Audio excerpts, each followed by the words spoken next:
Hey Capricorn, this is Liv from Ephemeris Cartomancy, and today we are going to do your weekly love cartoscope for the first week of April. So let's see, helpful information, guidance and support please for Capricorn's love life and emotional body for the first week of April.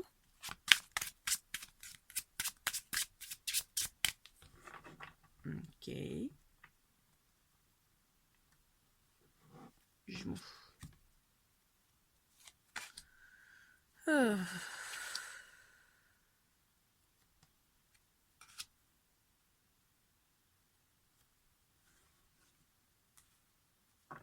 Oh, Jesus.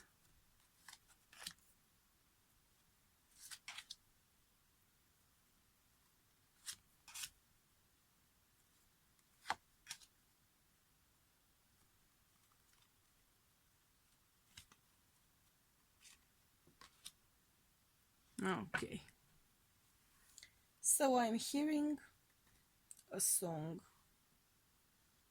I don't know the guy's name. It's a guy who sings. It's called Another Love. My tears have been used up from another love. Look up those lyrics.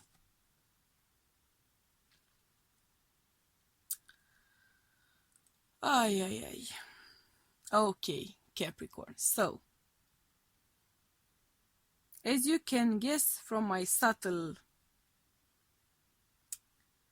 bitching about the situation, this is not a good situation. I am not liking this energy. So, things are slowly and then all at once evolving towards a mental block. You were seeking happiness, I'm seeing, in a connection.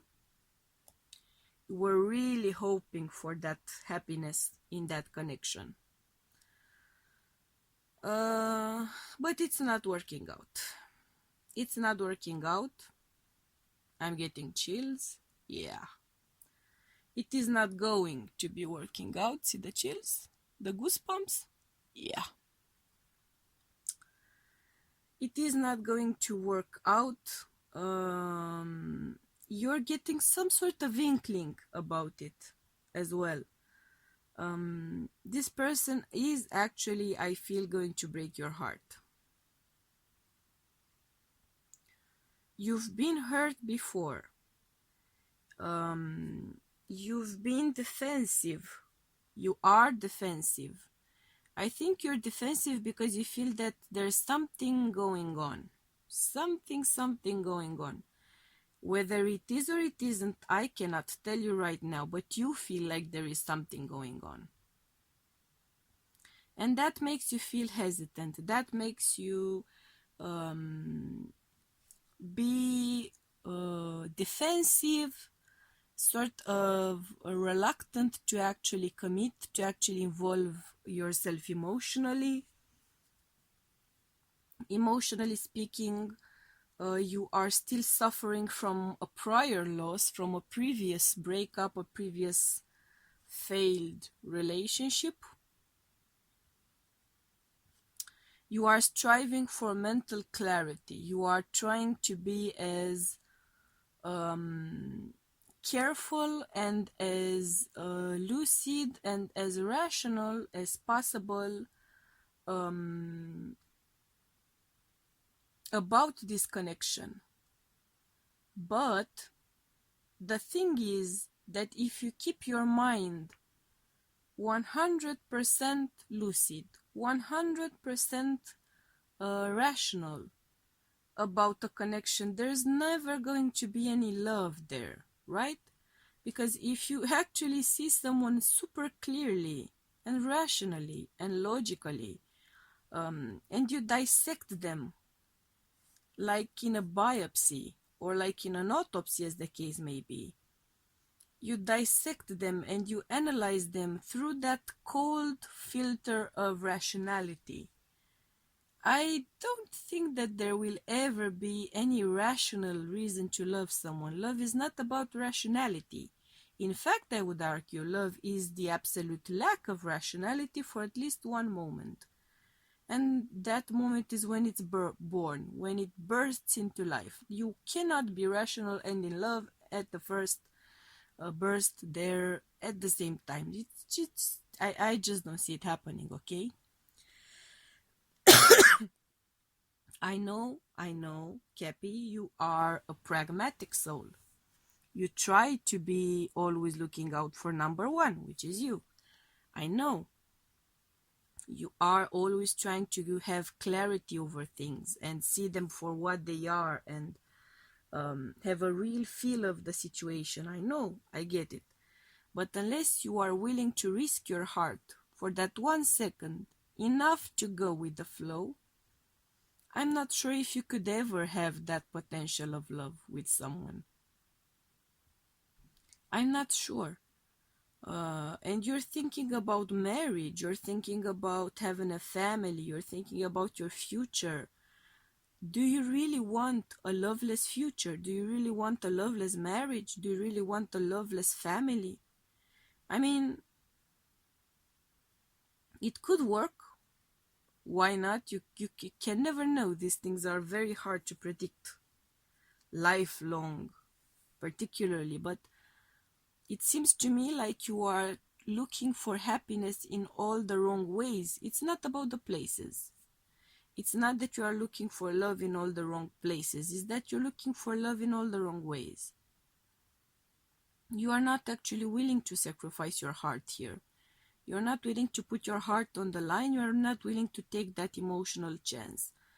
But then on the other hand, you want to be happy. You want to be fulfilled. You want to have love. So, make up your mind. You can't have it both ways. You can't avoid love and have love at the same time. I mean, it does happen to some people, but the way you are avoiding that love, you're just too good at avoiding it. That's the point here. So you need to make up your mind here. What do you want to go with? What do you want to attain here? What's truly the worst possible scenario? A loveless life? Or love and getting your heart broken again because you've had your heart broken before? I'm seeing that clearly. And you want to avoid that. What would be worse? A loveless life? Or getting your heart broken again? I cannot answer that question for you. Only you can answer it for yourself. What I can tell you is that you do have the love potential here. You do have someone coming in with whom you can experience love, for whom and from whom you can feel love. If you are willing to put your heart on the line, and that's taking a risk, of course. The question is, are you willing to take the risk?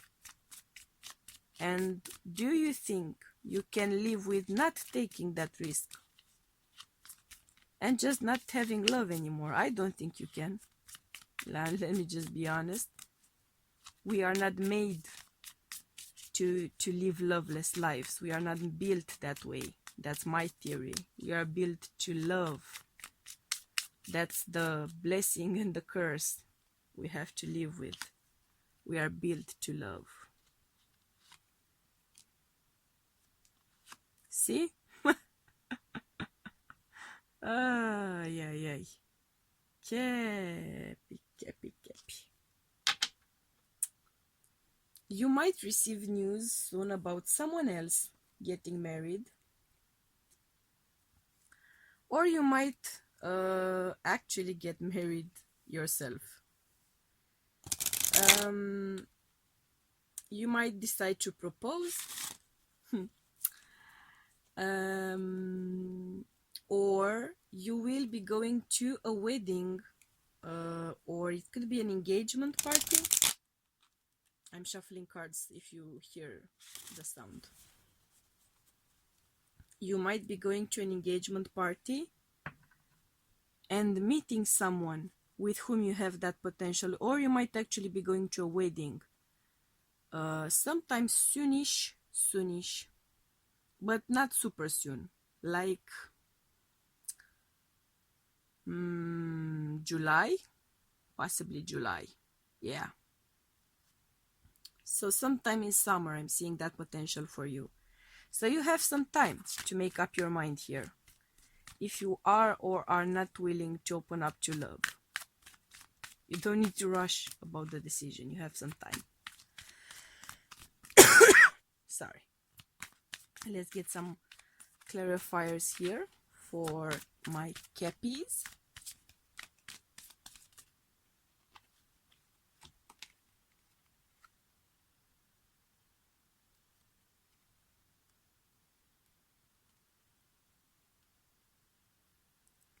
You could receive some very wise advice regarding stability and foundations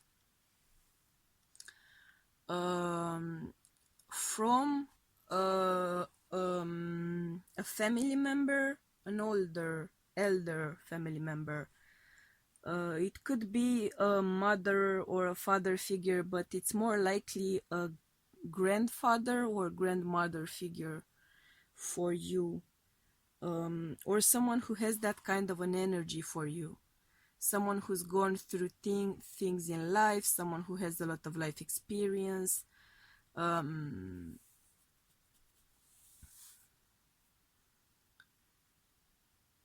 We have a saying where I'm from that goes, if you don't have elders, you should get some, right? The point of the wisdom, right, of their advice coming from the point of view of someone who's had a rich life experience, who's gone through things, who's seen things, who's experienced things, and it's someone who can give you wiser advice because of all of that personal experience, right? So you should seek some advice here, but keep your mind open, right? When you seek that advice and when you get that advice, keep your mind open and just see what you decide to do. You have some time, as I can see it. You have some time to decide. But think about it, right? Okay, Cappy, so these are your messages for this week. I'm sending you much love and light, and we'll be seeing you again next week. Bye!